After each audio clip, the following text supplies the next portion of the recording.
Bab ke-267, JDMPS3, menghilang. Mas, aku sudah mengedit beberapa bagian penting dari video itu, ucap Amar. Bagus. Aku juga sudah menemukan titik terakhir dari ponsel Az-Zahra. Tidak usah buang waktu lagi. Kita langsung ke lokasi sekarang juga, ucap Deki. Iya, Mas. Jawab Amar sembari menutup laptopnya. Kedua pria tampan itu kemudian pergi ke lokasi terakhir ponsel Az-Zahra. Dan itu tentu saja di rumah Aoyama. Meski saat ini ponsel Az-Zahra tidak aktif lagi. Amar dan Deki menatap sebuah rumah mewah. Mereka baru sampai di rumah itu setelah diantarkan oleh sebuah taksi. Deki menganggukkan kepalanya pada Amar. Amar yang mengerti pun langsung mendekati pos security yang menjaga rumah mewah itu. Kami ingin bertemu tuan rumah ini, ucap Amar. Tuan rumah ini? Siapa? Tuan Sutoru, Ryuji, atau Tuan Muda Aoyama? Tanya security. Oh, jadi Az-Zahra ada di rumah Aoyama. Bocah ini minta dipites. Beraninya dia menginap di rumah laki-laki. Batin Deki. Kami ingin bertemu dengan Aoyama. Jawab Deki. Oh, kalian teman Tuan Muda ya? Mau jenguk Tuan Muda ya? Tanya security. Aoyama sakit? Apa itu alasan Az-Zahra ada di sini? Batin Deki. Ya. Jawab Amar. Security itu kemudian menekan remote control untuk membuka pagar rumah. Amar membantu Deki mendorong kursi rodanya karena jarak halaman rumah lumayan jauh. Ting tong, ting tong, ceklek. Seorang pelayan membuka pintu dan mengerutkan dahinya karena ini kali pertama dia melihat sosok Amar dan Deki. Mau cari siapa? Tanya pelayan. Kami ingin bertemu Aoyama, soalnya dia sedang sakit kan? Tanua Deki. Silakan masuk, ucap pelayan. Siapa, Bik? Tanya Tasuka yang terlihat menuruni anak tangga. Teman Tuan Muda Yama, katanya mau bertemu Tuan Muda. Jawab pelayan. Suruh mereka masuk, ucap Tasuka. Pelayan membukakan pintu dengan lebar. Tasuka mengerutkan dahinya karena melihat Deki yang duduk di kursi roda. Kalian temannya yang mana? Aku baru melihat kalian pertama kalinya. Tanya Tasuka. Kami teman Aoyama dari Indonesia. Jawab Deki. Indonesia? Apa dia rekan bisnis Aoyama? Batin Tasuka. Aoyama sedang demam tinggi. Biar kalian diantar pelayan untuk menjenguk Aoyama. Mungkin dengan kedatangan kalian, dia jadi cepat sembuh. Ucap Tasuka. Terima kasih, Tante. Ucap Deki. Pelayan kemudian mengantar Deki dan Amar ke lantai atas melalui lift. Saat pertama kali pintu terbuka, Deki dan Amar melihat Aoyama terbaring lemah di atas tempat tidur. Amar menutup pintu kamar itu setelah pelayan keluar. Zahra, Zahra. Aoyama masih saja menyebut nama Az-Zahra dengan bibirnya yang mulai kering. Amar dan Deki saling memandang satu sama lain karena mereka sama sekali tidak menemukan Az-Zahra di sana. Di sana ada laptop. Retas CCTV rumah ini untuk mencari keberadaan Az-Zahra. Ucap Deki setengah berbisik. Iya, Mas. Jawab Amar. Amar bergerak cepat setelah sebelumnya mengunci pintu dengan aman. Sementara Deki menemukan ponsel Az-Zahra tergeletak di atas meja, berjejer dengan ponsel milik Aoyama. Deki mengecek ponsel Az-Zahra yang ternyata sudah kehabisan baterai. Dan ada sedikit retakan di layar ponsel bagian ujung. Mata Deki memutar saat melihat foto selfie Aoyama dan Az-Zahra. Apa Az-Zahra tidak ada di sini? Apa mereka habis bertengkar lagi? Atau sudah terjadi sesuatu pada Az-Zahra? Batin Deki. Tak, tak, tak. Tangan Amar bergerak lincah di atas laptop untuk meretas CCTV Aoyama. Tidak butuh waktu bagi Amar karena Aoyama mengecek CCTV dari laptop itu juga. Mas, rekaman kemarin menunjukkan kalau Azahra tidak datang ke sini. Bahkan sampai rekaman pertanggal hari ini juga tidak ada Zahra masuk ke rumah ini. Ucap Amar. Coba cek jejak hapus digitalnya. Barangkali di bagian Azahra sudah dihapus jejaknya. Ucap Deki. Tak, tak, tak. Amar kembali memeriksa. Keahlian meretas Amar juga tidak perlu diragukan. Karena Deki butuh asisten handal, jadi dia mengajari banyak hal pada Amar. Bersih, Mas. Ini jejak digital asli tanpa edit. Ucap Amar. Jadi Azahra kemana kalau tidak ada di sini? Atau jangan-jangan Aoyama menghabisi Azahra dan merampas ponselnya untuk menghilangkan jejak? Karena tidak kuat menahan rasa bersalah, Aoyama jadi sakit dan mengigau menyebut nama Azahra. Batin Deki. Deki tiba-tiba dirasuki rasa takut. Dia sangat takut kehilangan adik sepupunya itu. Enggak, ini enggak boleh terjadi. Aoyama harus memberitahu keberadaan Azahra. Gumam Deki sembari mendekat ke arah Aoyama yang masih saja menyebut nama Azahra. Yama, bangun! Mata Amar melotot saat mendengar suara Deki yang menggelegar. Beruntung kamar itu kedap suara, hingga tuan rumah yang lain tidak berdatangan. Puk, puk, puk. Yama, aku bilang bangun! Aku akan menghajarmu kalau kamu tidak mau bangun. Ucap Deki sembari menampar-nampar pipi Aoyama dengan lumayan keras. Mas, jangan begitu. Kasihan dia lagi sakit, Mas. Ucap Amar yang berusaha mengendalikan emosi majikannya itu. Dia pasti sudah menyakiti Azahra, Mar. Aku nggak bisa kalau Azahra sampai kenapa-napa. Ini ponsel Azahra, tapi Azahranya tidak ada. Azahra pasti sudah dianiaya sama dia. Bisa jadi Azahra disekap atau mungkin dibunuh sama dia. Ucap Deki yang membuat Amar ikut syok mendengar analisa itu. Yama, bangun brengsek. Aku tidak peduli kamu sakit. Pokoknya kamu harus bangun sekarang. Ucap Deki dengan sarkas. Puk, puk, puk. Deki semakin keras menampar Aoyama yang membuat ampuh pria itu tersadar. Mata Aoyama perlahan terbuka dengan keringat membanjir di kening yang wajahnya pucat itu. Matanya langsung berseloroh dengan Deki yang tengah menatap tajam ke arahnya. Di mana Azahra kamu sembunyikan?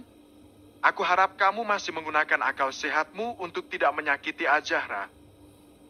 Tanya Deki. Aoyama tersenyum, cenderung terkekeh saat mendengar dan melihat kepanikan di wajah Deki. Brengsek! Aku benci melihat senyum ejekan keras satu ini. Beraninya dia mengejekku. Mungkin kepalanya minta dikuliti, barulah dia mengerti sedang berhadapan dengan siapa. Batin Deki. Pergilah. Azahra tidak ada di sini. Semalam dia menemuiku di klub dan pergi setelah aku tolak. Kenapa kalian yakin dia ada bersamaku? Mungkin dia sudah kembali ke Indonesia. Ucap Aoyama dengan angkuhnya. Hah? Pria angkuh yang tidak pada tempatnya. Sok tidak peduli pada Azahra, padahal tidak bisa hidup tanpa dia. Mungkin matamu itu bisa melebar setelah melihat ini. Dan Amar, kirim semua file potongan video yang terjadi 25 tahun yang lalu. Agar dia tahu apa dia pantas menyimpan dendam untuk orang yang tidak bersalah sepenuhnya. Ucap Deki. Buka lebar-lebar matamu dan juga telingamu. Deki memperlihatkan rekaman video saat Aoyama mengigau menyebut nama Azahra, yang membuat wajahnya memerah karena malu. Hah? Bajingan bucin! Sebaiknya kamu kasih tahu di mana Azahra, karena sampai detik ini Azahra belum pulang. Keluarganya tidak bisa menghubunginya, karena ponselnya ada sama kamu. Ucap Deki. Azahra tidak pulang? Bagaimana kalau dia nekat bunuh diri? Aku akan kehilangan Azahra untuk selamanya. Enggak, aku harus mencari Azahra. Batin Aoyama sembari berusaha bangun dari tempat tidur. Bruka, Aoyama terjerembab di lantai, yang membuat Amar spontan membantu pemuda itu berdiri dan berbaring kembali. Dasar bodoh! Jangan berlagak sok tidak tahu apa-apa. Kalau sampai terjadi apa-apa sama Azahra, aku bersumpah akan membakar rumahmu, usahamu, dan juga mengencingi kuburan orang tuamu. Ucap Deki. Aku sungguh-sungguh tidak tahu keberadaan Azahra. Mungkinkah Azahra bunuh diri? Tanya Aoyama. Kalau ngomong sembarangan lagi, aku robek mulutku. Ucap Deki dengan biji mata hampir keluar. Tapi aku tidak tahu di mana Azahra. Atau dia sudah kembali lagi ke London? Akhir. Aoyama memegang kepalanya yang berdenyut sakit. Tok, tok, tok. Amar bergegas membuka pintu. Seorang pelayan membawa semangkuk bubur dan 2 gelas minuman beserta camilan untuk ketiga pemuda tampan itu. Tuan muda harus makan dulu. Setelah itu minum obat yang ada di atas nakas. Ucap pelayan. Terima kasih. Ucap Aoyama. Amar, suapi si berandal ini. Ucap Deki. Tidak perlu, aku bisa sendiri. Ucap Aoyama sembari berusaha duduk. Amar menyodorkan mangkuk bubur di hadapan Aoyama. Pria keturunan Jepang itu mulai menikmati bubur dalam diam. Semua videonya sudah aku kirim ke ponselmu. Ucap Amar sembari menyodorkan ponsel Aoyama. Aku tidak bisa kalian manipulasi. Apa kalian pikir aku ini bodoh? Aku bisa membedakan mana video asli atau sudah diedit. Ucap Aoyama. Asli atau bukan, kamu bisa tentukan sendiri setelah melihatnya. Tapi sebagai contoh barang, akulah salah satu korban peristiwa 25 tahun yang lalu. Ayahmu dan Hilman sudah menculik ibuku dan ibu Azahra yang dalam keadaan hamil. Dan ibuku mengalami insiden jatuh dari bangunan lantai 3 hingga menyebabkan aku cacat saat dilahirkan. Ucap Deki. Aku tidak mau lagi menjelaskan panjang lebar masalah ini. Kamu bisa lihat sendiri kegilaan orang tuamu itu. Karena sekarang kamu harus menunjukkan dulu di mana Azahra kamu sekap. Sambung Deki. Tapi aku tidak. Aoyama, Aoyama, Aoyama. Jangan mengeles lagi. Aku ini bukan orang yang memiliki stok kesabaran. Klak, klak. Deki tiba-tiba menodongkan pistol. Pistol milik Aoyama yang ditemukan pemuda itu di bawah bantal. Gerakan tanganmu gesit juga hingga bisa menemukan senjataku. Tapi meski kamu membunuhku berkali-kali, aku akan tetap mengatakan hal yang sama. Aku bersumpah atas nama ayah dan ibuku, aku benar-benar tidak tahu keberadaan Azahra. Ucap Aoyama yang kemudian meletakkan mangkuk di atas nakas. Apa mungkin Azahra sudah kembali ke London? Tolong hubungi temannya atau keluarga kalian yang ada di London. Ucap Aoyama. Deki menatap Aoyama untuk menemukan kebohongan di mata pemuda itu. Namun sayangnya dia sama sekali tidak menemukannya. Sepertinya bajingan ini berkata jujur. Apa mungkin Azahra sudah kembali ke London? Tapi ini masih siang. Seharusnya kalau ke London berangkat tadi pagi, harusnya sekarang dia belum sampai. Aku harus menghubungi Om Steve terlebih dahulu. Batin Deki. Deki kemudian menghubungi Steve yang langsung disambut oleh pria parubaya itu. Bagaimana, Bang? Apa Zahra ada bersamamu? Tanya Steve yang sudah tidak sabar ingin tahu keberadaan putrinya. Zahra tidak ada bersama Aoyama. Semalam dia memang mendatangi Aoyama di klub malam, tapi kemudian pergi. Ponselnya ada sama Aoyama dan sedang kehabisan data. Jawab Deki. Siapa yang bilang begitu? Tanya Steve. Aoyama. Jawab Deki. Kamu langsung percaya begitu saja? Bagaimana kalau dia sudah menghabisi Zahraku? Tanya Steve. Bujang bucin ini tidak akan menghabisi Zahra. Bahkan baru ditinggal Azahra, dia sudah panas tinggi dan menyebut nama Zahra terus-menerus. Jawaban Deki membuat wajah Aoyama memerah karena malu. Untuk mengalihkan rasa malunya, Aoyama memutar video yang sudah Amar kirim ke ponselnya. Satu persatu video secara runtun Amar kirim, mulai saat Hilman dan Yamamura menyeret Kanza dan Aisyah setelah turun dari mobil. Dahi Aoyama mengernyit saat melihat sosok Burhan ada di belakang Yamamura dan Hilman. Dia kan Burhan? Itu artinya dia tahu betul bagaimana kejadian yang sebenarnya. Tapi kenapa dia tidak pernah bercerita padaku? Aku tidak pernah salah menilai orang ini. Orang ini benar-benar seekor rubah. Batin Aoyama. Aoyama kemudian membuka video yang lain. Video saat Yamamura menyekap Aisyah dan Kanza dalam satu kamar. Air mata Aoyama menetes saat melihat Sakura masuk ke kamar itu.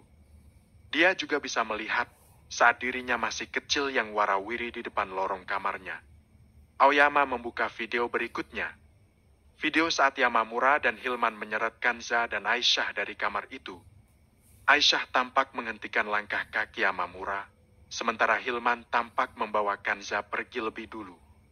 Yamamura terlihat berbincang dengan Aisyah sejenak, yang membuat Yamamura kembali ke belakang untuk membawa Sakura dan Aoyama sembari menggendong seorang bayi di tangannya. Aisyah tampak menuruni anak tangga untuk membukakan pintu, yang ternyata rombongan Steve, Raki, Zakir dan Rifki yang datang. Aisyah tampak menceritakan kejadian dan menunjuk ke arah atas. Yamamura yang melihat kedatangan Steve dan Rifki segera kabur ke arah balkon. Rifki dan Raki tampak mengejar Hilman dari ruang rahasia, sementara Zakir dan Aisyah menunggu di bawah dan Steve naik ke atas untuk mengejar Yamamura. Steve tampak berbicara. Aoyama jadi ingat, saat itu Steve meminta agar Yamamura melepaskan anaknya. Tapi Yamamura menolak dan malah melempar bayi itu dari atas balkon. Tubuh Aoyama terasa lemas saat menyaksikan video itu. Terlebih saat Steve yang sedang marah, langsung melepaskan tembakan dan malah dihadang oleh Sakura. Dan saat Yamamura berdiri ingin menembak Steve, sebuah tembakan datang dari samping dan menembus kepala Yamamura. Plukak. Ponsel Aoyama terlepas dari tangannya. Tangan pemuda itu bahkan gemetar, dengan air mata merebak membasahi wajahnya. Deki menatap Aoyama dan kemudian menghela nafas. Aku harap sekarang kamu sudah mengerti. Apapun yang terjadi pada kedua orang tuamu, bukan sepenuhnya salah Om Steve. Coba kamu bayangkan kalau posisi itu berada di posisimu. Kamu pasti akan melakukan apapun demi orang yang kamu cintai. Insiden waktu itu banyak menelan korban. Kakiku cacat, rahim ibuku diangkat. Ayahku koma selama 5 tahun dan hilang ingatan. Sementara Kak Aska yang dilempar itu sering mengalami kejang karena terjadi perdarahan di kepalanya. Ucap Deki. Heiks, Zahra pasti kecewa padaku. Ayo kita pergi ke London. Aku tidak bisa kehilangan Zahra. Aku sangat mencintainya. Ucap Aoyama sembari terisak. Sepertinya kamu akan kesulitan mendapatkan hati Zahra kembali. Kamu tidak tahu sekeras apa watak Zahra. Tidak hanya Zahra, kamu juga akan kesulitan mendapat maaf dari keluargaku setelah apa yang kamu lakukan pada Zahra waktu itu. Karena tidak ada satupun dari keluarga Abdullah yang pernah menyakiti wanita, sementara kamu melakukannya dengan terang-terangan. Ucap Deki. Aoyama tertunduk menyesal. Tapi sesaat kemudian dia menatap Deki kembali. Aku tidak peduli Zahra mau bersikap apa terhadapku. Tapi yang pasti aku ingin menemukan dia terlebih dahulu. Aku ingin minta maaf sama dia dan memastikan dia dalam keadaan baik-baik saja. Jadi ayo kita cari Zahra. Ucap Aoyama. Sembuhkan dulu fisikmu. Kamu akan merepotkan orang kalau pingsan di jalan. Ujar Deki. Tapi, soal Zahra urusan kami, kamu orang luar tidak usah ikut campur. Kalau mau cari Zahra, cari saja sendiri, karena kita tidak seakrab itu. Amar, ayo kita pergi. Ucap Deki. Deki mendorong kursi rodanya. Amar mengekor di belakang Deki, sementara Aoyama jadi mematung. Pring, pring. Ya Ban, bagaimana apa ada kabar dari Zahra? Tanya Steve. Aku akan meretas data di bandara dan juga CCTV jalanan Singapura. Karena dia menghilang di klub itu, maka aku akan mulai meretas dari sana. Apa Om punya nomor ponsel teman Zahra? Siapa tahu Zahra pulang ke London? Tanya Deki. Om sudah tanya, tapi Zahra belum sampai ke sana. Ini masih siang, seharusnya dia tiba di London malam hari. Nanti akan Om hubungi lagi. Yang pasti retas saja dulu CCTV jalan dan bandara. Jawab Steve. Ya Om, ucap Deki yang kemudian mengakhiri panggilan itu. Kita kembali ke hotel. Kita kerjakan semua di sana. Ucap Deki. Oke Mas. Jawab Amar. Kedua pria tampan itu pun kembali ke hotel. Mereka ingin meretas CCTV jalanan dan juga data di bandara Singapura. Saat tiba di hotel mereka tidak membuang waktu lagi. Tangan mereka bergerak lincah di atas laptop bersama Amar. Bibir pemuda itu mengembang saat tahu Azahra pergi ke Bali. Bab ke-268, JDMPS 3, dihajar. Pring, pring, pring. Ponsel Steve kembali berdering. Pria parubaya itu kembali mengangkat teleponnya dengan tidak sabar. Bagaimana Bang? Tanya Steve. Zahra ada di Bali Om. Jawab Deki. Amar menghentikan usahanya dari laptop saat mendengar ucapan Deki. Pria itu bisa bernafas lega saat tahu target sudah ditemukan. Tidak jauh berbeda dengan Amar, Steve menghembuskan nafas lega setelah mendengar ucapan Deki. Makasih Bang. Kalau begitu Om akan pergi ke Bali sekarang juga untuk menjemput Zahra. Ucap Steve. Biarkan dia Om, sekarang dia sedang patah hati. Dia butuh menenangkan diri. Kita hanya perlu memantau keberadaannya saja. Ucap Deki. Benar yang dikatakan Deki. Mungkin Azahra butuh pantai untuk menenangkan diri. Batin Steve. Ya sudah kalau begitu, apa kamu langsung pulang hari ini? Tanya Steve. Ya Om, besok pagi ada meeting penting soalnya. Jawab Deki. Ya sudah kalau begitu hati-hati. Ucap Steve. Ya, aku tutup dulu teleponnya. Ucap Deki yang kemudian mengakhiri panggilan itu. Zahra benar-benar ada di Bali, Mas? Tanya Amar. Ya, biarkan saja dia. Mungkin dia butuh ketenangan. Jawab Deki. Jadi kita bagaimana sekarang? Tanya Amar. Pesan tiket online. Kita pulang saja ke Indonesia. Bukankah besok ada meeting penting? Tanya Deki. Ya. Jawab Amar. Amar segera memesan tiket secara online. Sementara itu di tempat berbeda Aoyama sedang berpikir keras di mana kira-kira keberadaan Azahra saat ini. Aku harus menelpon Julien.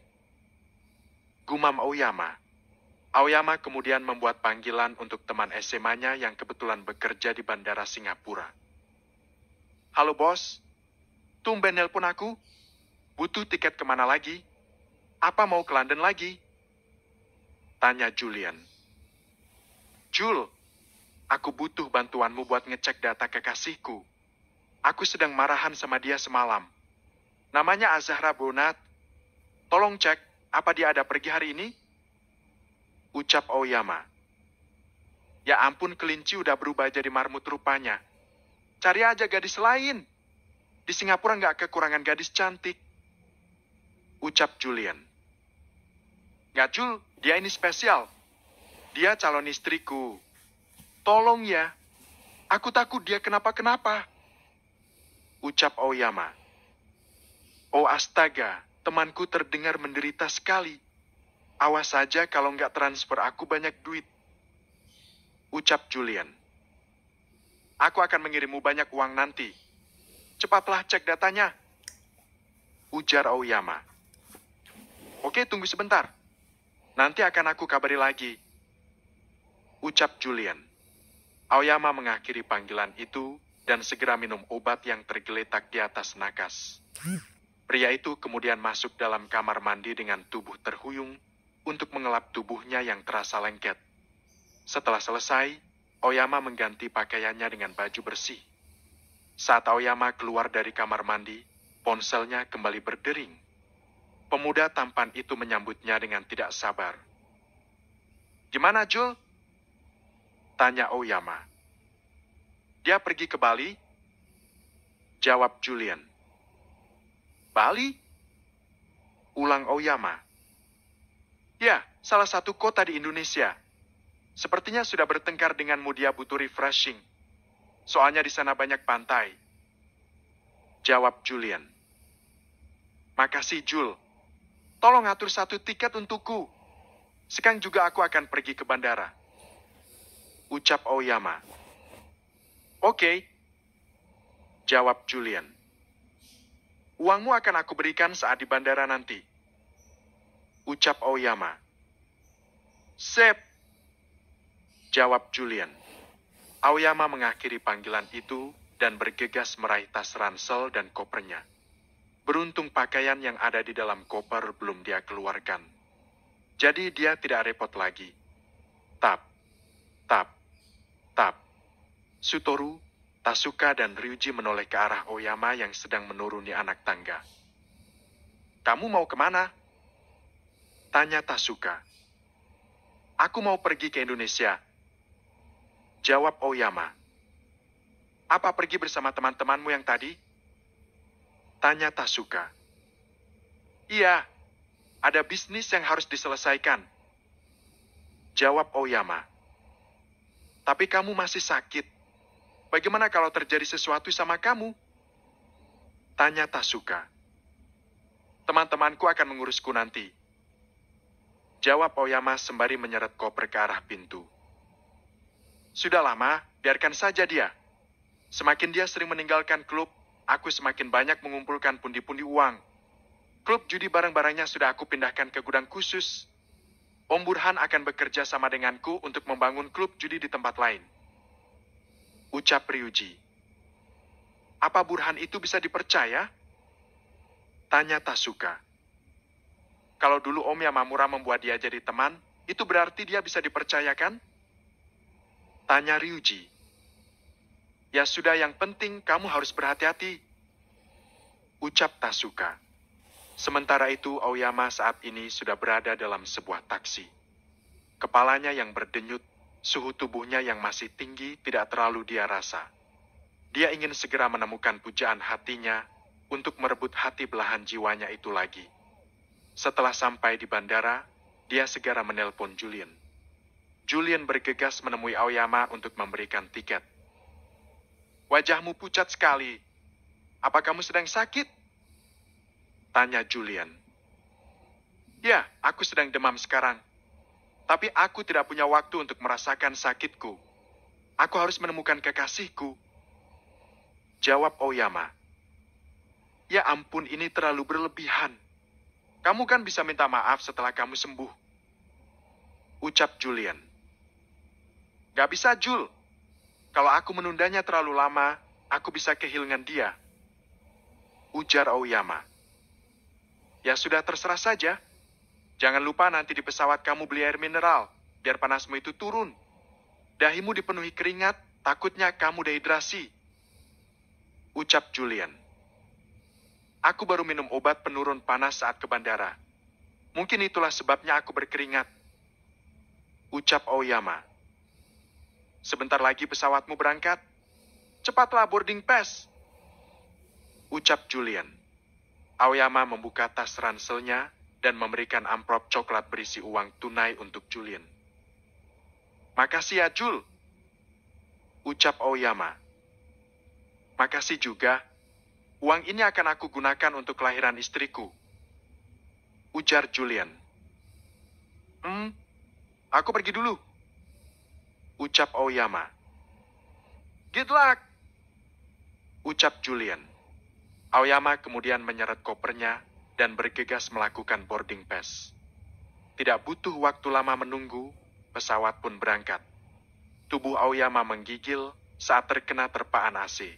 Pria tampan itu lupa mengeluarkan hadi miliknya. Beruntung tidak lama kemudian seorang pramugari menawarkan minuman. Aoyama memesan air mineral dan kopi untuk menghangatkan tubuhnya.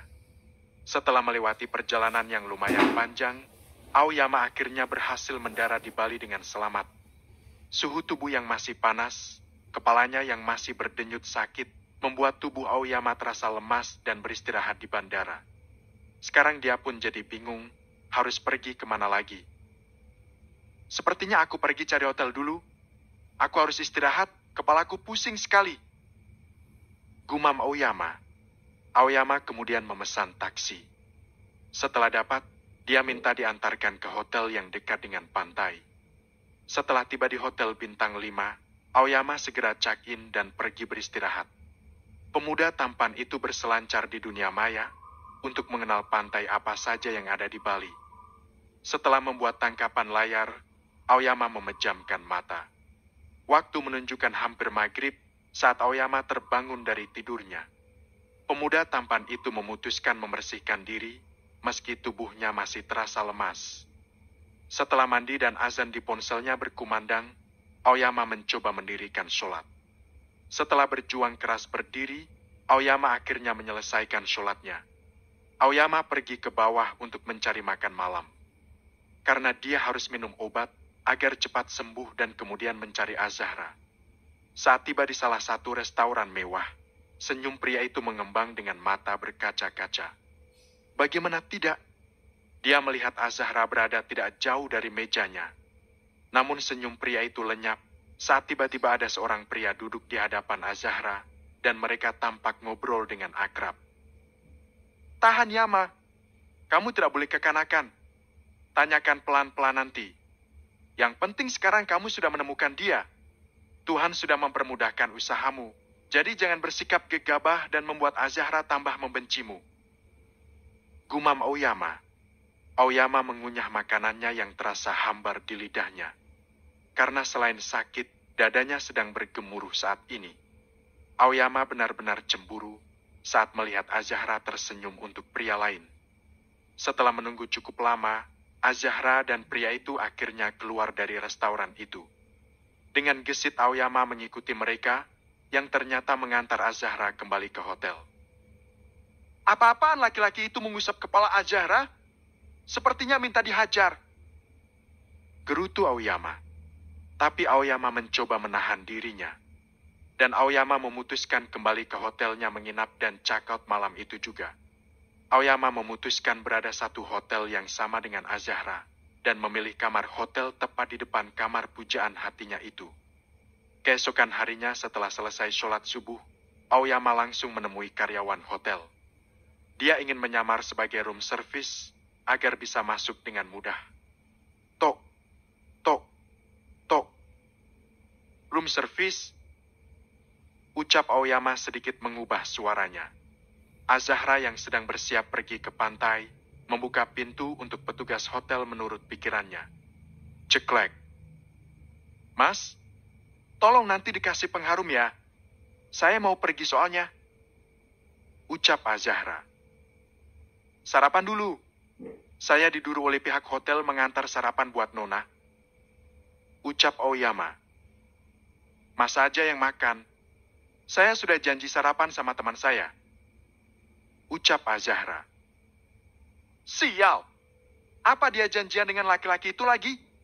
Gak takkan aku biarkan. Batin Aoyama. Saat Azahra ingin melenggang keluar, Aoyama menarik tangan Azahra dan kemudian menutup pintu. Mas jangan kurang ajar ya. Mau aku remukan tulang-tulangmu itu? Tanya Azahra. Aku tidak masalah dipecat asal kamu tidak keluar dari kamar ini. Jawab Aoyama dengan wajah yang masih tertutup topi dan masker. Wah parah, minta dihajar rupanya. Ucap Azahra. Tap, tap, tap. Azahra langsung menyerang Aoyama dengan membabi buta. Aoyama sangat syok karena dia baru tahu kalau kekasihnya itu bisa ilmu bela diri. Apa aku sedang bermimpi? Sarah bisa ilmu bela diri? Dan ilmu bela dirinya bukan sembarangan. Itu artinya malam itu yang menghajar pria mesum itu Azahra. Dan itu juga artinya saat itu dia sedang berpura-pura lemah hanya untuk mengujiku. Matilah aku. Zahra pasti akan menghajarku karena ingin balas dendam. batin Aoyama. Karena hanyut dalam lamunannya, Azahra berhasil membuka topi dan masker yang Aoyama kenakan. Mata Azahra terbelalak saat tahu itu adalah pria yang berhari-hari membuatnya menangis. "Sayang," sapa Aoyama dengan wajah memelas. "Mau apa kamu kesini? Belum puas juga menggenjot dua gadis itu semalaman, hingga kamu masih ingin memperdayaku?" Tanya Azahra dengan berapi-api. "Aku tidak begitu. Aku tidak begitu apa? Aku melihat dengan mata kepalaku sendiri. Kamu bahkan mengabaikan aku saat akan digagahi oleh pria mesum itu." Potong Azahra. "Itu nggak benar. Dengarkan dulu penjelasanku." Ucap Aoyama sembari tangannya ingin meraih tangan Azahra, namun langsung ditepis gadis itu. "Jangan sentuh aku dengan tangan kotormu. Seperti yang kamu bilang, kita sudah tidak memiliki hubungan apapun lagi. Pergilah. Aku nggak mau melihat wajahmu lagi." Ucap Azahra dengan mata berkaca-kaca dan sembari berjalan ke arah pintu. "Grab." Aoyama memeluk Azahra dari belakang sembari menangis. Dapat Azahra rasakan suhu tubuh Aoyama yang masih demam. "Maafkan aku, sayang. Aku benar-benar minta maaf. Malam itu aku mencarimu, tapi kamu sudah pergi setelah menghajar pria mesum itu." Ucap Aoyama. "Aku nggak bisa tanpa kamu. Aku cinta sama kamu. Please beri aku kesempatan." Ucap Aoyama. Azahra melepaskan pelukan Aoyama dengan kasar. "Aku nggak mau." Ucap Azahra dengan sarkas. "Please." Aoyama kembali menahan tangan Azahra. "Aku bilang nggak mau ya nggak mau. Apa kamu pikir aku ini sampah?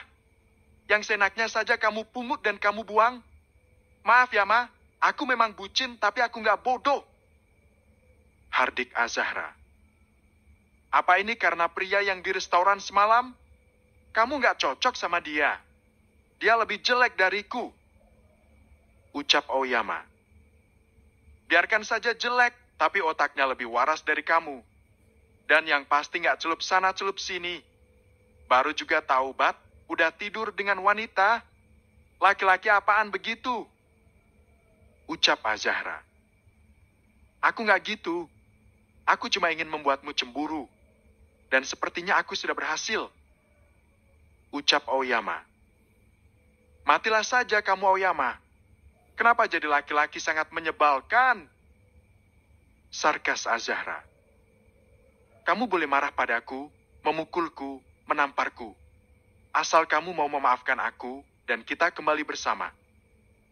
Ucap Aoyama. "Kamu pikir aku nggak berani melakukan apa yang kamu katakan? Rasakan ini." Baik. Biuk. Baik. Biuk. Aoyama dihajar Azahra tanpa perlawanan.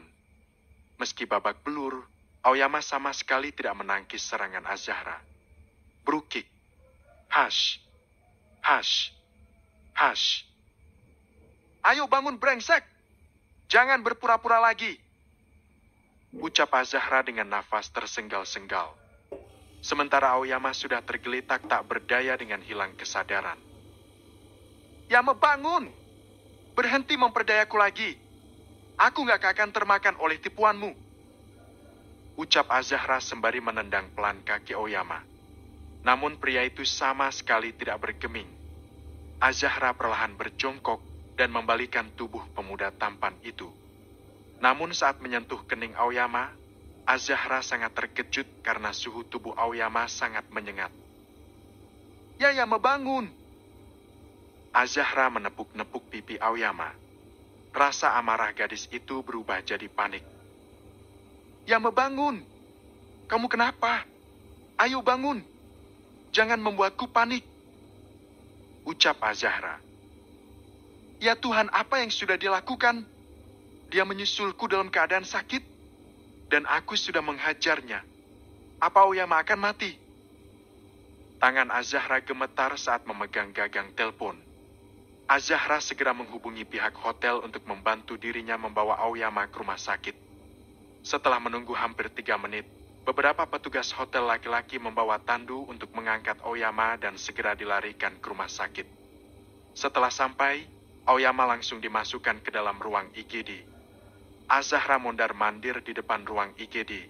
Dia sangat khawatir dan kemudian tubuhnya merosot di dinding. Apa yang sudah aku lakukan? Aku tidak bisa memaafkan diriku sendiri kalau sampai terjadi sesuatu pada Aoyama. Dasar Azahra bodoh. Dia sudah minta maaf sama kamu.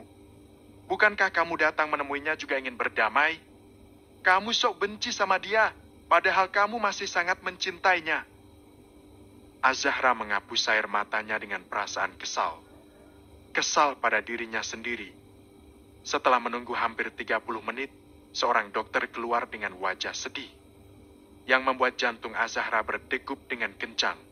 Bab ke-269, JDMPS 3, tidak menyangka.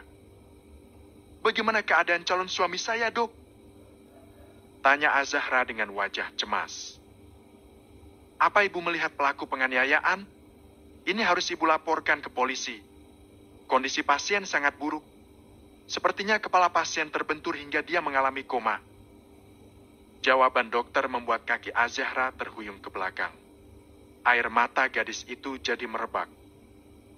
Tolong ibu selesaikan administrasinya lebih dulu. Pasien akan kami pindahkan ke ruang ICU. Ucap dokter. Dokter, tolong lakukan yang terbaik untuk calon suami saya. Tolong! Hicks, berapapun biayanya akan saya bayar. Tolong! Hicks. Azahra terisak. Kami akan berusaha semaksimal mungkin, Bu. Ucap dokter. Dokter izinkan saya melihat dia sebelum dipindahkan ke ruangan ICU. Ucap Azahra. Silakan. Tapi jangan lama-lama ya, Bu. Ucap dokter. Tanpa menjawab dokter, Azahra bergegas masuk. Azahra melihat ada banyak alat penunjang kehidupan yang menempel di tubuh kekasihnya itu. Air mata Azahra membasahi wajahnya.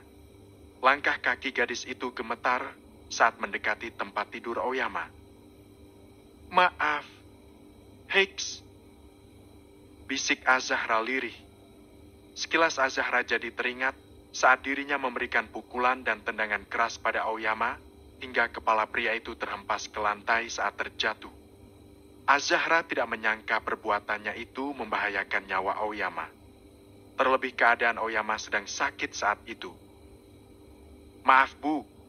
Pasien harus dipindahkan ke ruang ICU demi kebaikannya. Ibu harus segera menyelesaikan administrasinya. Dan ini ponsel pasien dan juga pakaiannya. Ucap perawat. Hicks, sayang, kamu harus sehat lagi. Aku belum minta maaf sama kamu. Hicks, kamu harus membalasku. Jangan tinggalkan aku. Lalu kamu pergi, aku juga ikut pergi. Hicks. Azahra terisak sembari meraih barang-barang Aoyama. Azahra segera mengurus administrasi dan kemudian bergegas menelpon keluarganya dengan menggunakan ponsel Aoyama. Pring. Pring. Nomor baru. Siapa ya? Gumam Steve. Angkat aja, Pak. Siapa tahu itu Azahra. Ucap Aisyah. Steve menggeser layar ponselnya dan menerima panggilan itu. Halo? Sapa Steve. Papa, Hicks. Mendengar suara Azahra yang menangis di seberang telepon, membuat Steve bangkit dari tepi tempat tidur. Baby, ada apa? Kamu di mana? Kenapa kamu menangis? Tanya Steve dengan ekspresi panik. Papa, aku sudah melakukan kesalahan besar. Aku ingin menyerahkan diri ke polisi. Hicks. Azahra terisak. Kamu melakukan kesalahan apa? Tanya Steve. Aoyama menyusulku ke Bali. Tapi karena aku masih kesal dengannya, aku menghajarnya yang ternyata dia sedang demam tinggi. Sekarang Aoyama jadi koma di rumah sakit Sanglah Denpasar, Bali. Hicks, aku sudah melakukan dosa besar, Pak. Hicks. Jawab Azahra sembari terisak. Sayang, kamu tenang ya.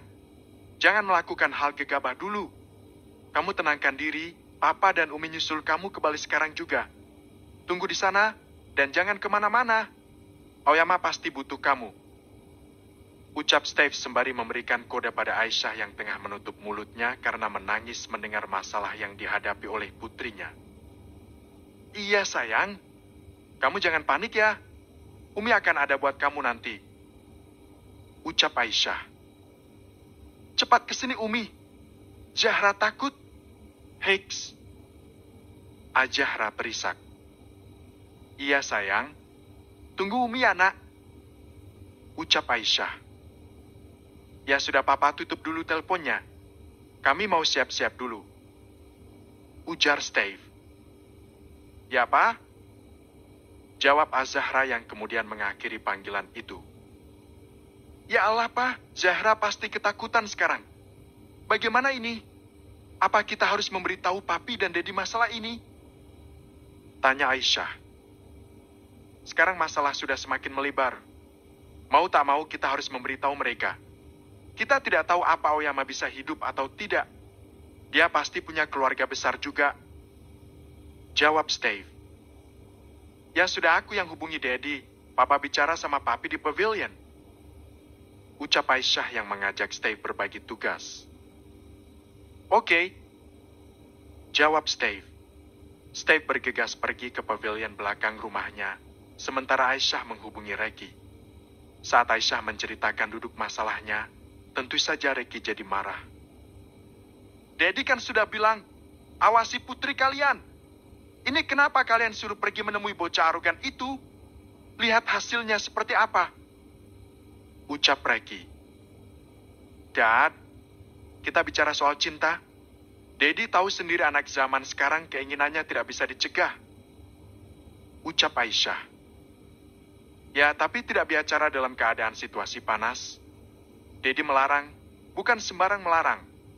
Pasti ada tujuannya. Sekarang kalau sudah seperti ini, kita akan menghadapi keluarga besar bocah itu lagi. Mending otak keluarganya waras, kalau sama gila dengan bapaknya bagaimana? Tanya Reki yang membuat Aisyah terdiam. Hah? Ya sudahlah, Dedi minta maaf sudah bicara keras sama kamu. Kalau kalian mau pergi, pergilah. Dampingi Azahra agar dia tidak bertindak gegabah lagi. Ucap Reki. Ya, Dad? Jawab Aisyah. Apa kamu butuh orang untuk membantu kalian selama di sana? Tanya Reki.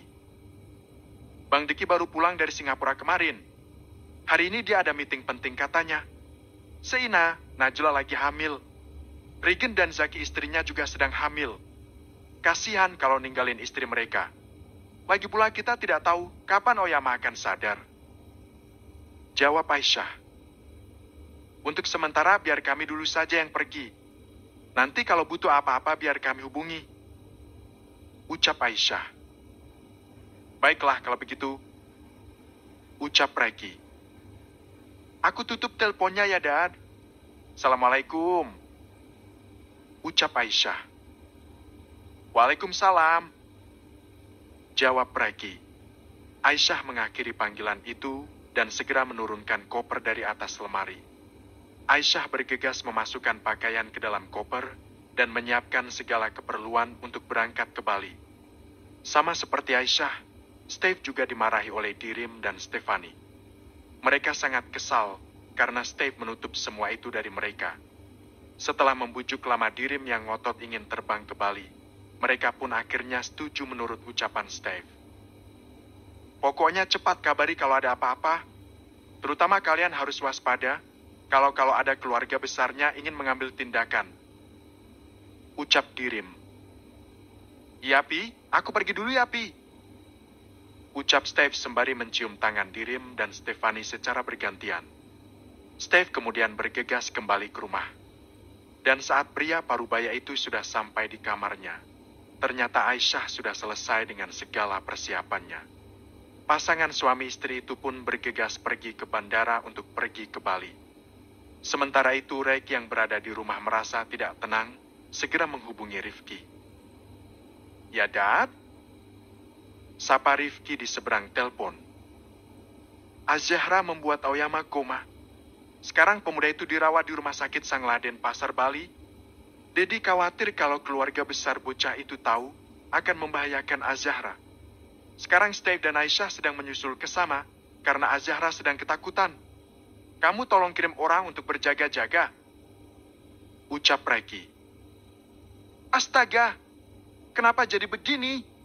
Baiklah, nanti aku kirim orang, Dad, ujar Rifki. Ya sudah, Dedi cuma mau bilang itu aja, ucap Reki.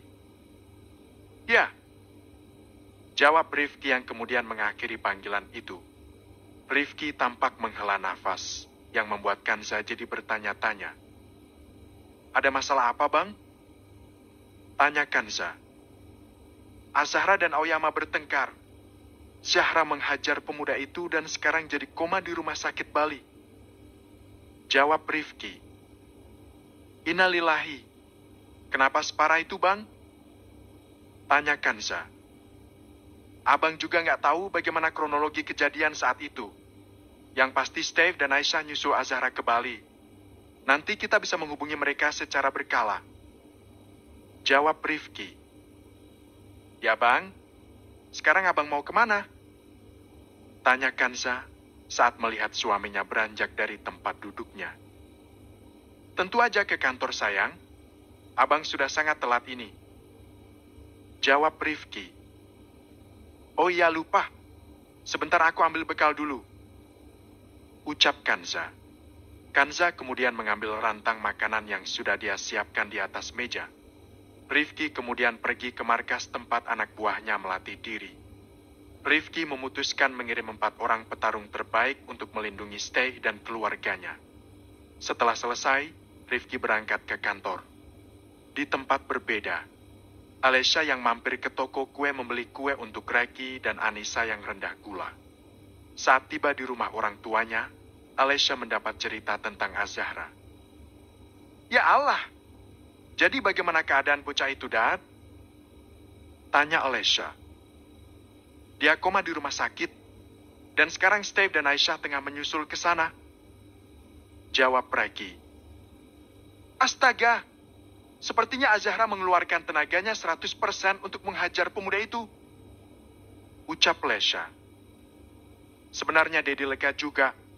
Itu impas dengan apa yang dilakukan bocah itu di hari itu. Kalau mengingat itu, seharusnya nggak usah masuk rumah sakit, tapi langsung masuk kuburan. Ucap Reki. Koko nggak boleh gitu. Kita juga harus memaklumi anak itu. Dari kecil kehilangan orang tuanya. Tidak bisa bercengkrama, mengadu, atau berkeluh kesah seperti Azahra. Kasihan anak itu. Dan di saat dia sudah menyadari kekeliruannya, Azahra malah melampiaskan rasa kesalnya. Kita tidak tahu masalah apa yang terjadi antara mereka, hingga terjadi hal seperti itu. Ucap Anissa. Reki terdiam. Dia tidak ingin berdebat dengan Anissa, karena ujungnya pasti dia yang akan kalah. Sekarang yang bikin bingung, siapa yang bisa bantu Steve dan Aisyah di Bali? Semua cucu laki-laki sudah pada menikah. Tanya Reki. Dedi lupa? Kan ada Sean. Jawaban Alesha membuat Reki menepuk dahinya. Dedi benar-benar lupa karena saking banyak cucu. Ucap Reki. Bang Deki kan ada juga. Timpal Alesha. Kasihan kalau mau nyuruh dia ke sana. Lagi pula dia baru pulang dari Singapura kemarin. Ujar Reki. Biar nanti aku hubungi Sean. Biar dia bisa bantu-bantu di sana. Ucap Alesha. Ya, tolong dibantu dulu ya, Nak. Kasihan kakakmu pasti sedang banyak pikiran dan panik saat ini. Belum lagi dia harus menenangkan Azahra. Ucap Anissa. Ya, Umi. Bentar. Biar aku hubungi dulu. Ucap Alesha. Alesha kemudian membuat panggilan untuk Sean. Sean yang tengah berada di kantor, segera menerima panggilan saat tahu Alesha menghubunginya. Yama? Sapa Sean sembari menempelkan ponsel di telinganya dan diapit dengan bahu. Sementara tangannya sibuk di atas laptop. Sayang, Apa 1 minggu ke depan kamu sangat sibuk di kantor? Tanya Alesha. Gak terlalu, Ma. Ada apa, Ma? Tanya Sean. Alesha kemudian menceritakan duduk permasalahan yang terjadi. Tangan Sean mendadak berhenti dari kesibukannya dan langsung berdiri seketika. Kalau kamu memang tidak sibuk, apa kamu bisa kembali buat menemani mereka? Mereka pasti butuh keluarga untuk mengingatkan makan, membelikan makanan, ataupun dukungan lainnya. Sepupumu yang lain istrinya sedang hamil semua. Bang Deki tahu sendiri kondisinya seperti apa. Cuma kamu yang bisa diandalkan saat ini. Ucap Lesha. Oke, Ma. Kalau begitu aku pulang sekarang buat siap-siap. Nanti aku langsung terbang ke Bali ya, Ma. Ucap Sean. Hati-hati ya, sayang. Ucap Lesha. Ya, Ma. Assalamualaikum. Ucap Sean. Waalaikumsalam. Jawab Lesha. Sean mengakhiri panggilan itu dan segera menyambar kunci mobilnya. Bapak mau kemana? Tanya Ridwan asisten sekaligus sekretaris Sean. Ridwan, aku serahkan urusan kantor sama kamu untuk sementara waktu. Aku mau berangkat ke Bali sekitar 1 minggu. Tolong handle semuanya dan kabari aku kalau ada hal penting. Ucap Sean. Baik, Pak. Jawab Ridwan. Sean segera keluar dari ruangannya dan bergegas pulang untuk menyiapkan keberangkatannya ke Bali. Setelah semua persiapan selesai, Sean pun langsung pergi menuju bandara. Sementara itu di tempat berbeda, Steve dan Aisyah baru saja tiba di rumah sakit Sangladen Pasar Bali. Azahra berhambur ke pelukan Aisyah saat melihat kedatangan wanita berhijab itu. Heiks, Yam Umi, Zahra sudah jahat sekali sama dia. Ucap Azahra sembari terisak. Apa belum ada tanda dia mau sadar? Tanya Aisyah. Belum, Umi. Dokter juga belum bisa memastikan kapan dia akan sadar. Jawab Azahra. Banyak-banyak berdoa. Kamu jangan terlalu larut dalam kesedihan. Ucap Steve. Lalu bagaimana dengan keluarganya? Apa kita tidak akan memberitahu keluarganya? Tanya Azahra yang membuat Steve jadi ikut bingung. Biar Papa diskusikan dulu dengan Opa Reki. Jawab Steve. Steve kemudian menghubungi Reki untuk meminta pendapat. Sebaiknya memang harus menghubungi keluarganya. Tapi dikhawatirkan kalau keluarganya tahu, mereka akan menuntut Azahra. Apa kalian siap menerima resiko itu? Kalau memang belum siap, kalian harus menguji keberuntungan. Kalau dalam 3 hari Aoyama tidak siuman, kalian bisa menghubungi keluarganya. Dan saat keluarganya tahu, kalian juga harus siap menerima resiko kalau Azahra dilaporkan ke polisi. Ucap Reki, itu yang sulit kuterima, Dad. Bagaimana mungkin aku membiarkan Zahra dimasukkan dalam sel? Lebih baik aku saja yang menggantikannya. Ucap Steve. Jangan mudah putus asa. Di sini kami akan selalu mendoakan kalian semua agar dimudahkan segala urusan. Oh ya, nanti Sean akan menyusul kalian ke Bali buat bantu-bantu. Ucap Reki. Amin. Makasih, Dad, masukannya. Kalau begitu teleponnya aku tutup dulu. Ucap Steve. Ya. Reki dan Steve sama-sama mengakhiri panggilan itu. Bagaimana, Pak? Tanya Azahra. Menurut pendapat Opa, kita lihat dulu selama 3 hari ini. Kalau dalam 3 hari dia tidak siuman, barulah kita beritahu keluarganya. Jawab Steve. Steve tidak memberitahu Azahra kemungkinan terburuk saat keluarganya tahu tentang keadaan Aoyama. Sekarang kamu pulang dulu ke hotel sama umimu. Biar Papa nunggu di sini. Sebentar lagi Sean akan sampai menemani Papa. Ucap Steve. Tapi, Pak, sayang, kamu juga perlu istirahat. Kalau kamu sakit, bagaimana kamu bisa menjaga Aoyama nantinya? Bujuk Steve. Betul, sayang. Menjaga Aoyama harus bergantian, biar tidak kelelahan semua. Timpal Aisyah. Ya udah, ayo kita ke hotel. Ucap Azahra. Azahra dan Aisyah kemudian pulang ke hotel untuk beristirahat. Selang 2 jam, kemudian Sean tiba di rumah sakit Sanglah, setelah sebelumnya check-in terlebih dahulu di hotel. "Bagaimana Aoyama, Om?" tanya Sean. "Belum ada perkembangan. Kata Opa Reki kalau dalam 3 hari dia tidak siuman, maka kita harus memberitahu keluarganya. Tapi Om sangat takut kalau keluarganya menuntut Zahra," jawab Steve dengan wajah sedih. "Om tenang ya. Semua masalah pasti ada jalan keluarganya. Kalau mereka ingin menuntut Zahra, kita bisa selesaikan dengan jalur kekeluargaan dulu," ucap Sean. "Kalau mereka mau uang, berikan saja sebanyak yang mereka mau. Tapi kalau memang tidak bisa, apa boleh buat?" ucap Sean. Steve menjadi sangat resah. Dia sangat berharap Aoyama cepat sadar dan menyelesaikan semua masalah dengan kekeluargaan.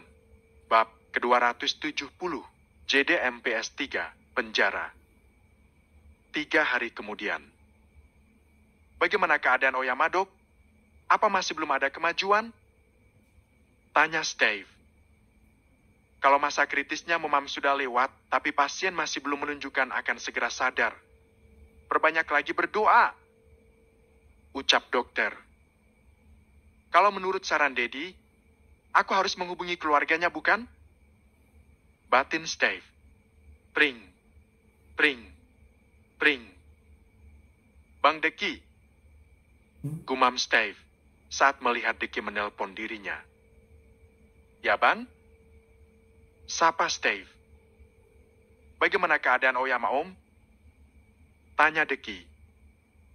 "Dia masih saja koma. Bang, apa kamu punya nomor kontak keluarganya? Bukankah tempo hari kamu pergi ke Singapura untuk bertemu Aoyama di rumahnya?" tanya Steve.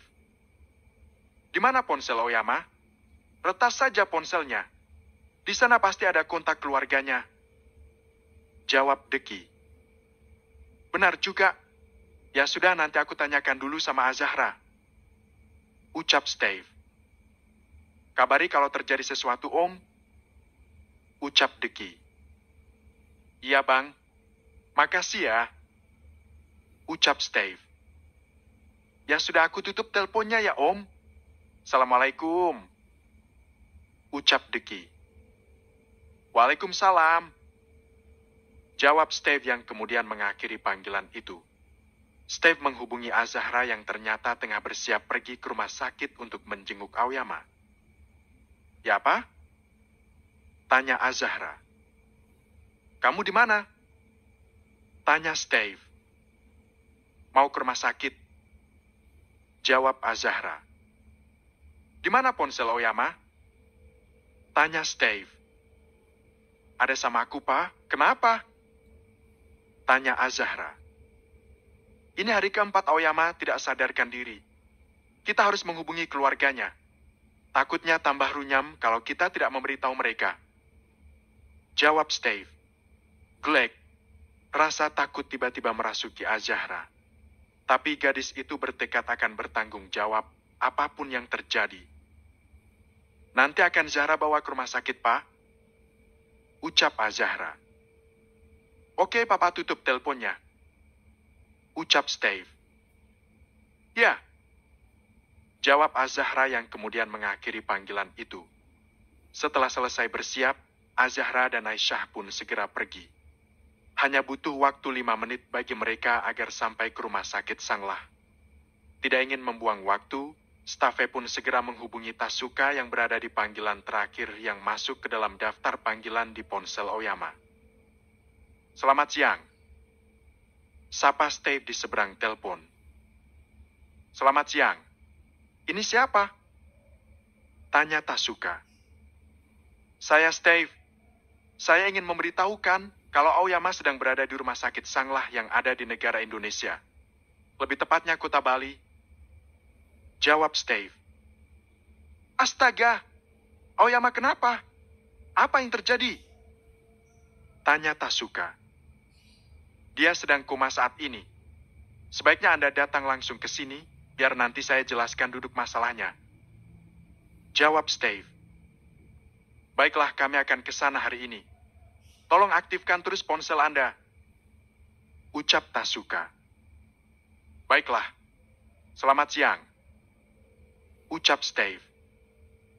Siang. Jawab Tasuka yang kemudian sama-sama mengakhiri panggilan itu. Ada apa, Ma? Tanya Ryuji yang tengah menikmati makan siang bersama keluarganya. Aoyama koma di rumah sakit Bali yang ada di Indonesia. Jawab Tasuka. Berwakar. Ryuji dan Shutoru kompak menyemburkan air minumnya. Aoyama koma? Tanya Ryuji. Ya, dan kita harus pergi ke Indonesia sekarang juga. Jawab Tasuka. Buat apa kita peduli dengan dia, Ma? Bagus juga kalau dia mati. Kan semua warisan bisa jatuh ke tangan kita semua. Tanya Ryuji. Kalau kamu ingin seperti itu, kamu harus mendapat tanda tangan dia sebelum dia mati. Jawab Tasuka. Kenapa begitu? Tanya Ryuji. Karena anak sialan itu membuat surat wasiat, kalau dia mati semua harta akan dialihkan ke panti sosial dan sejenisnya. Jadi kalau kamu menginginkan semuanya, maka kamu harus mendapatkan tanda tangan dia dengan cara kita sendiri. Jawab Tasuka. Aku mengerti. Ucap Ryuji. Setelah selesai makan siang, mereka pun segera bersiap. Mereka memutuskan pergi ke Bali, sekaligus pergi berlibur. Setelah melewati perjalanan yang cukup panjang, mereka pun akhirnya tiba di Bali. Setibanya di sana, mereka langsung mencari hotel yang dekat dengan rumah sakit tempat di mana Aoyama dirawat. Kami sudah sampai di rumah sakit. Anda ada di mana? Tanya Tasuka lewat sambungan telepon. Saya ada di depan ruang ICU. Langsung saja ke sini. Jawab Steve. Oke. Ucap Tasuka yang kemudian mengakhiri panggilan telepon. Tasuka, Ryuji dan Shutoru bergegas pergi ke ruang ICU dan bertemu dengan Steve sekeluarga. Jadi sebenarnya apa yang terjadi? Tanya Tasuka. Sebaiknya kita cari tempat aman untuk bicara. Ini rumah sakit. Gak boleh kalau kita terlalu berisik. Ucap Sean. Ryuji menatap Azahra dari ujung rambut sampai ujung kaki. Gadis itu terlihat sangat gugup dengan kepala tertunduk. Baiklah kita cari tempat sedikit agak sepi. Ucap Shutoru. Mereka pun memutuskan turun ke bawah dan ngobrol di sebuah taman samping rumah sakit. Sebelumnya kami ingin minta maaf pada kalian, karena baru menghubungi kalian setelah Aoyama koma selama 4 hari. Bukannya kami tidak menghargai kalian, tapi karena kami pikir Aoyama tidak koma selama ini. Ucap Steve. Jadi Aoyama sudah koma 4 hari? Kenapa ini bisa terjadi? Ada apa dengannya? Tanya Tasuka. Maaf Tante, Baby. Enggak Pak, biarkan aku mengakui semuanya, karena memang akulah yang bersalah. Ucap Azahra. Steve hanya bisa pasrah, namun dia merasa bangga pada putrinya itu. Tante, Aoyama koma itu gara-gara saya. Saya bertengkar dengan Aoyama, dan saya memukulnya. Tapi saya nggak tahu kalau saat itu Aoyama sedang sakit. Saya benar-benar minta maaf, Tante. Hex. Azahra terisak. Keterlaluan! Kamu itu wanita atau bukan? Kenapa kamu sangat kasar hingga menyebabkan Yama hampir kehilangan nyawa? Tidak, kami tidak akan menerima ini. Kamu harus mempertanggungjawabkan perbuatanmu. Ucap Tasuka. Tunggu dulu, Tante. Apa tidak sebaiknya kita selesaikan dengan cara kekeluargaan? Walau bagaimanapun Zahra tidak berniat ingin membuat Yama koma. Ucap Sean. Oh, jadi dia yang bernama Azahra. Aku akui dia memang sangat cantik. Tapi keluarga orang ini harus dibuat tidak fokus dengan Aoyama agar tujuan Ryuji tercapai. Batin Tasuka. Apa kamu pikir dengan kata maafmu Aoyama bisa cepat pulih? Bagaimana kalau Aoyama tiada? Apa kamu ingin masuk juga dalam kuburnya? Tanya Tasuka. Astagfirullah. Kasar sekali orang ini, Pak. Ucap Aisyah. Sabarlah. Ucap Steve. Jadi apa yang kalian inginkan? Kami bersedia memberikan berapapun yang kalian minta. Tanya Steve. Hah? Sok kaya? Harta Aoyama pasti lebih banyak dari keluargamu. Batin Tasuka. Keluarga kami bukan keluarga mata duitan. Kami akan membawa kasus ini ke jalur hukum. Aoyama adalah keponakan kesayanganku. Dia keponakanku satu-satunya. Jadi aku nggak akan menukar nyawa keponakanku dengan uang. Jawab Tasuka. Jadi ini maksud kalian baru memberitahu kami setelah 4 hari Aoyama koma? Kalian berharap Yama sadar dan memaafkan kesalahan gadis ini, bukan? Jangan mimpi.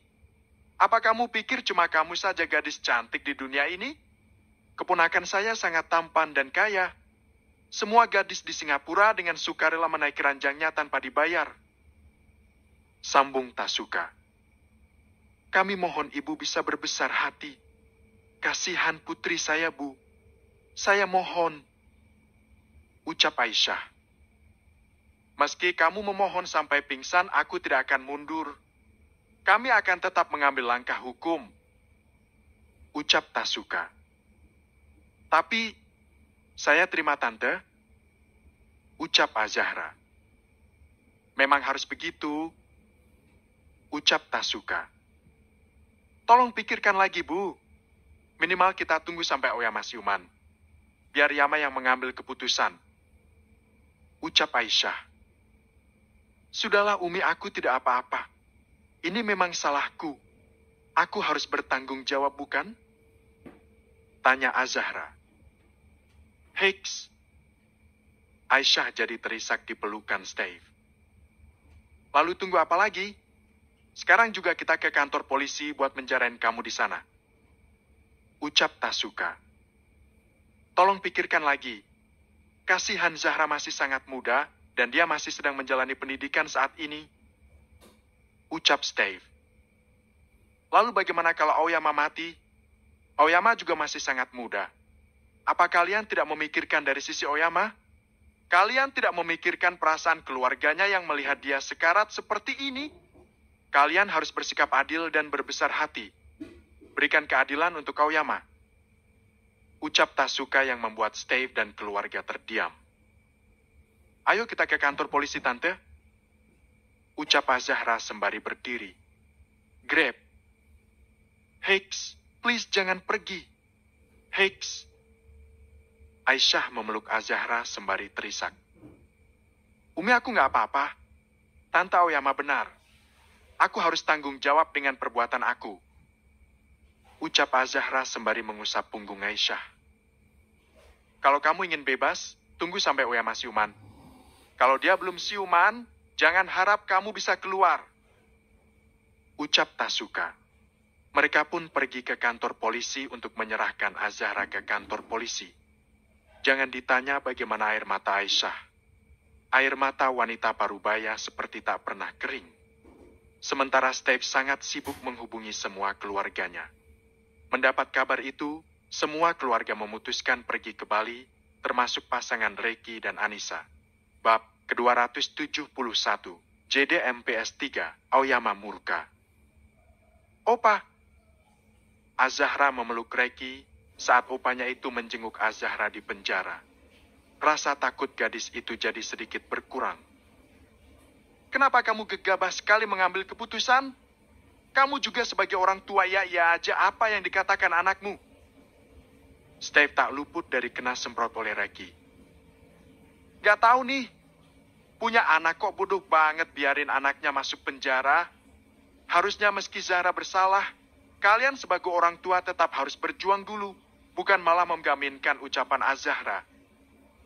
Timpal dirim. Opa jangan marahin Papa dan Umi. Mereka tidak salah. Akulah yang ingin menyerahkan diri. Kejadian ini membuatku selalu tidak bisa tidur di malam hari. Rasa bersalah selalu menghantuiku. Dan saat masuk penjara, semalam aku baru bisa tidur dengan nyenyak. Ucap Azahra. Jadi jangan marahi Papa dan Umi lagi. Mereka sudah berusaha menolongku sebisa mungkin, ucap Azahra. Tapi keputusanmu ini terlalu gegabah. Harusnya kamu hubungi dulu keluarga besarmu. Kami juga harus pikirkan kariermu, kalau sampai kamu punya catatan hitam. Masih banyak cara lain agar kamu bisa terlepas dari jerat hukum, ucap Deki yang membuat wajah Azahra jadi sedih. Maaf sudah merepotkan kalian semua. Karena ulahku keluarga Abdullah, keluarga Bunat jadi malu.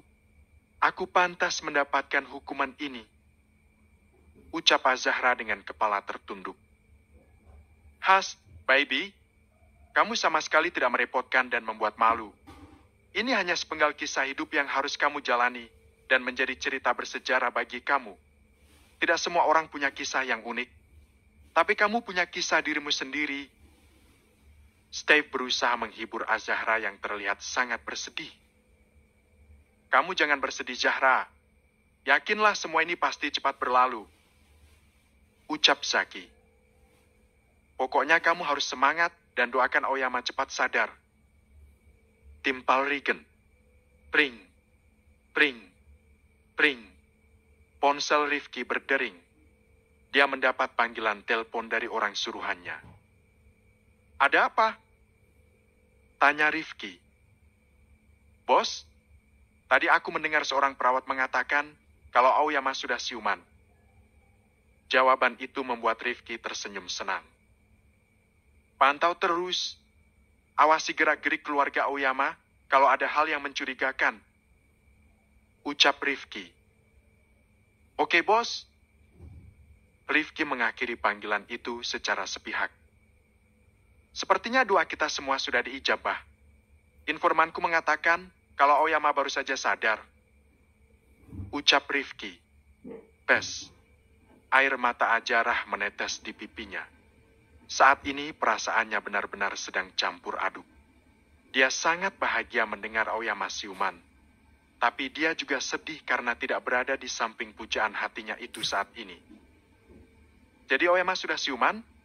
Tanya Aisyah. Begitulah kata informanku, jawab Rifki. Kalau begitu sekarang juga kita ke rumah sakit untuk memastikan. Kita juga harus menyuruh Aoyama buat mencabut laporan. Kalau keluarganya menolak, aku bersumpah akan membuat keluarganya bangkrut 7 turunan, 7 tanjakan, dan 7 belokan. Ucapan Reiki disambut tepukan dahi oleh semua orang. Opa, berjanjilah sama Zahra kalau Opa harus mengontrol emosi. Terutama dengan Aoyama. Kasihan dia, Opa, ucap Azahra. Kenapa kamu sangat membelah bocah bodoh itu? Tanya Reiki. Zahra mencintainya, Opa, jawab Azahra dengan rasa takut dan dengan kepala tertunduk. Masih banyak pemuda lain. Dia tidak cocok untukmu, ucap Reiki. Tidak, Opa. Bagiku dialah yang terbaik. Aoyama cuma melakukan kesalahan mencekikku waktu itu. Tapi itu karena dia tidak tahu kebenaran tentang orang tuanya.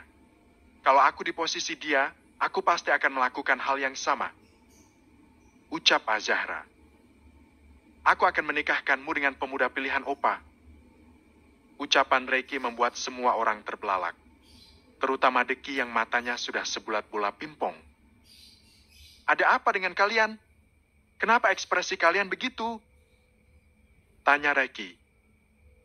Aku sarankan jangan turuti ucapan Opara, ucap Deki. Kenapa? Tanya Azahra. Terakhir yang dijodohkan denganku nggak ada yang waras kandidatnya. Yang matanya kelopak jengkol, hidung kerbau, gorong-gorong kabupaten, sama tulang ayam. Jawab Deki yang membuat semua orang jadi terkekeh. Dasar kamu aja yang pemilih, cebik Reiki. Ya sudah, ayo kita cepat ke rumah sakit, ucap Dirim. Azahra hanya bisa pasrah saat melepas keluarganya demi dirinya agar cepat bebas. Sementara itu di tempat berbeda, Aoyama yang baru saja siuman selalu memanggil nama Azahra. Kenapa kamu masih saja memanggil nama wanita yang sudah mencelakaimu? Tanya Tasuka. Di mana Azahra? Tanya Aoyama lirih setelah matanya terbuka sempurna. Sudah Tante masukkan ke dalam penjara. Jawaban Tasuka membuat Aoyama memaksakan diri untuk bangun seketika. Apa yang Tante katakan? Masuk penjara bagaimana? Tanya Aoyama dengan nada emosi. Ya masuk penjara. Tante nggak terima karena dia sudah membuat kamu celaka seperti ini. Jawab Tasuka. Apa sih, Tan? Kok jadi ngambil keputusan tanpa persetujuan aku? Tanya Aoyama tidak terima. Bagaimana mau minta persetujuan? Orang kamu aja masih nggak sadar. Lagian meski kamu sadar, kamu juga tidak akan setuju. Karena kamu sudah dibutakan oleh cinta. Kamu pasti akan membuat dia lolos dari jerat hukum. Dan Tante nggak terima gadis arogan seperti dia jadi menantu di rumah kita. Jawab Tasuka. Kok jadi Tante yang ngatur?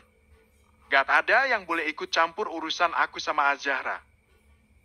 Ucap Aoyama sembari mencabut selang yang ada di punggung tangannya. Dan juga selang oksigen di hidungnya. Yama, jangan keras kepala. Gadis itu tidak baik buat kamu. Dia terlalu kasar. Dia, siapa yang kamu bilang kasar dan tidak baik? Beruntung aku tidak ada di sini saat kamu membuat cucuku masuk dalam penjara. Ucap Reki saat memasuki ruang perawatan Aoyama. Aoyama, Tasuka, Ryuji, dan Sutoru kompak menoleh ke arah asal suara. Seluruh keluarga Abdullah kompak masuk memenuhi ruang perawatan itu, termasuk Steve. Mata Aoyama dan Steve bersih tatap. Namun kini reaksi tubuh Aoyama sudah normal. Tubuhnya tidak lagi gemetar saat melihat pria yang sudah melepaskan tembakan pada orang tuanya itu. Lihatlah mereka. Seperti gadis itu, keluarganya juga arogan.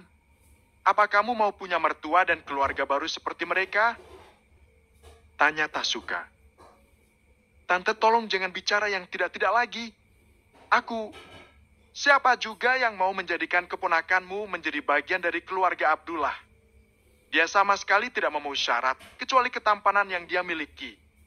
Zahraku terlalu berharga untuk disatukan dengan keluarga yang kurang waras seperti kalian.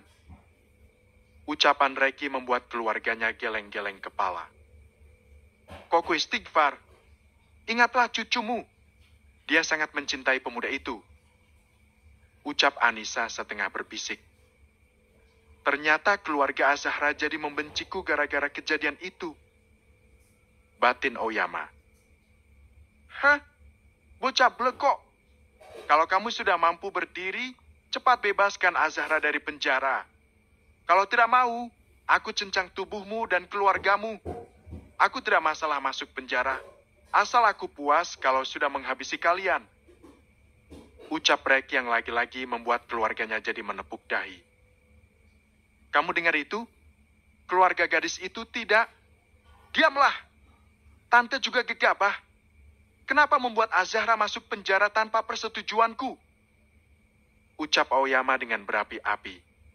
Aoyama bangkit dari tempat tidur dan melihat pakaiannya di loker. Namun dia sama sekali tidak menemukan pakaian apapun. Ryuji urus administrasi. Aku mau keluar dari rumah sakit sekarang juga. Ucap Aoyama. Tidak perlu. Kami sudah melakukan deposit. Biar kami yang membayar semuanya. Ucap Steve. Aoyama menoleh ke arah Steve. Mereka masih begitu canggung karena teringat masa lalu. Steve berjalan ke arah Aoyama dan keduanya saling menatap dalam satu sama lain. Tanpa aku sadari kenangan masa lalu sudah membuatmu trauma yang cukup dalam. Mungkin kamu sudah melihat video asli kejadian waktu itu. Sungguh tidak ada niat hatiku menyakiti orang lain. Tapi saat itu aku hanya melakukan tugasku sebagai seorang ayah. Ucap Steve. Maafkan Om, karena Om sudah membuatmu jadi anak yatim piatu. Tapi sungguh Om juga tidak berdaya saat itu. Om. Grab. Hicks. Aoyama tiba-tiba langsung memeluk Steve. Dia jadi teringat dengan kedua orang tuanya yang sudah tiada. Aisyah perlahan mendekat ke arah Aoyama dan mengusap puncak kepala pemuda itu. Sakura orang baik. Umi sudah merasakan kebaikannya. Di hari kejadian itu, Umi datang lagi ke tempat itu dan berencana mengambilmu. Tapi kamu sudah tidak ada. Aoyama, Umi minta maaf karena tidak bisa mencegah peristiwa itu terjadi. Itu semua sudah takdir Allah. Ucap Aisyah. Aoyama melepas pelukannya pada Steve sembari menyeka air matanya. Aku juga ingin minta maaf atas kelakuanku pada Az-Zahra waktu itu. Aku tidak bermaksud menyakitinya. Aku hanya tidak tahu harus melakukan apa saat melihat pembunuh orang tuaku. Ucap Aoyama dengan kepala tertunduk. Apa? Jadi dia ini pembunuh kakakku? Tanya Tasuka. Kalau begitu, aku akan membuka kasus ini kembali dan memasukkan dia ke penjara. Sambung Tasuka. Bisa tidak Tante jangan memperkeruh suasana lagi? Tante tidak tahu apa yang sudah dilakukan ayah, hingga semua itu berbalik pada dirinya sendiri. Ucap Aoyama. Dasar anak tidak tahu diri kamu. Kamu lebih membela orang asing daripada orang tuamu sendiri? Ayah dan ibumu pasti menyesal sudah melahirkan anak sepertimu. Ucap Tasuka. Sebaiknya kita langsung ke kantor polisi saja. Kita harus mengeluarkan Az-Zahra dulu. Tidak usah ditanggapi omongan orang gila. Ucap Reki. Dasar tua bangka. Kamu. Klak. Klak.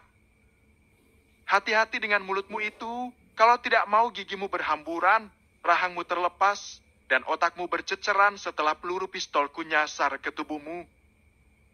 Ucap Rifki. Suara Tasuka langsung lenyap saat melihat Rifki menodongkan pistol ke arah Tasuka.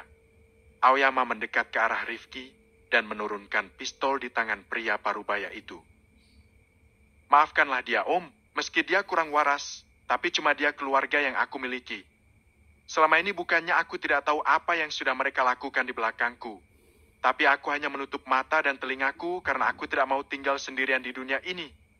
Karena sejauh apapun kita melangkah pergi, pada keluargalah kita akan kembali. Ucapan Aoyama membuat Tasuka terdiam. Bocah ini ternyata punya hati yang lembut. Batin Reki. Ya sudah, jangan kebanyakan drama. Ayo cepat kita pergi ke kantor polisi. Aku nggak mau cucuku berada di sana lebih lama lagi. Ucap Reki. Pakailah hadi ini untuk menutupi pakaianmu sementara waktu. Sean, tolong urus dulu administrasinya.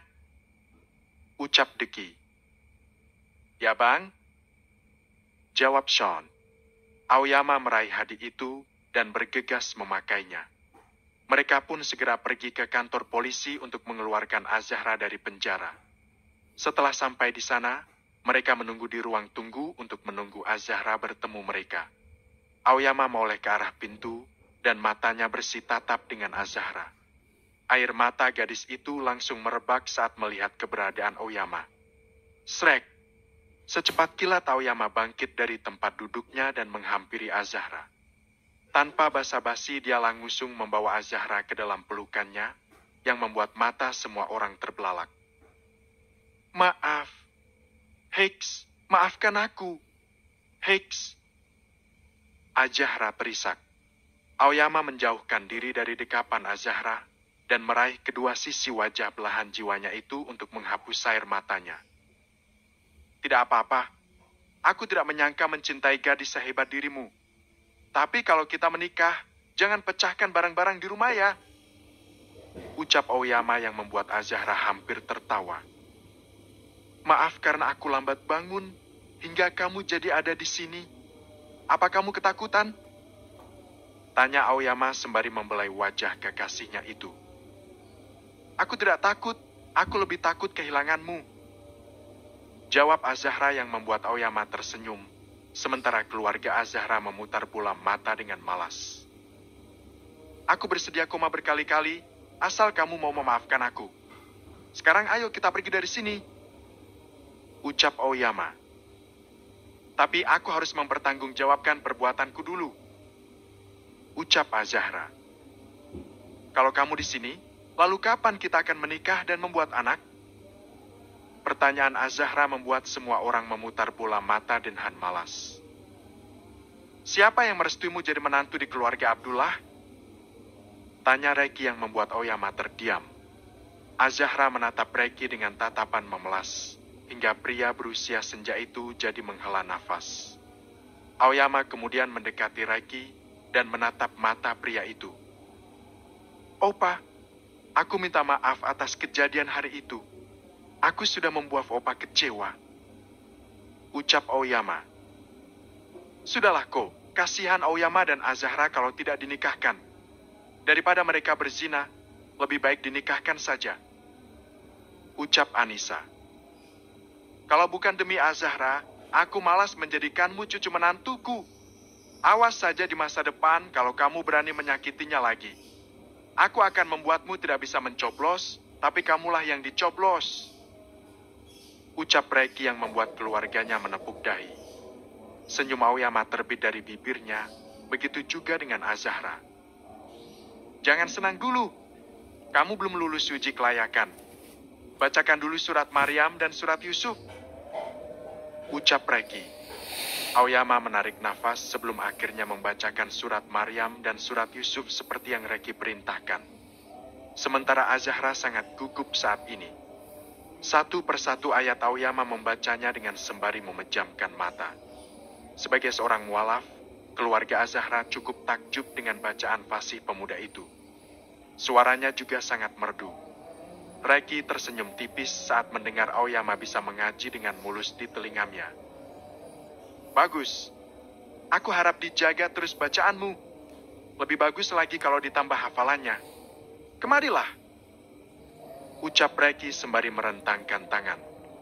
Aoyama tersenyum dan segera berhambur ke pulan Reki. Dia sangat terharu karena seperti memiliki keluarganya sendiri. Terima kasih, Opa. Ucap Aoyama. Jangan sedih lagi. Steve dan Aisyah adalah pengganti orang tuamu. Kamu bisa berkeluh kesah dengan mereka. Ucap Reki. Ya, Opa. Jawab Reki sembari melepaskan pelukannya. Sekarang ayo kita keluar Disney. Berada lama di sini membuatku sesak nafas. Ucap Reki. Aoyama kemudian mencabut laporan terhadap Azahra. Azahra pun keluar dari penjara. Dan di hari itu juga Aoyama dan keluarga Azahra berdiskusi tentang pernikahannya. Bab ke-272, JDMPS 3, sah.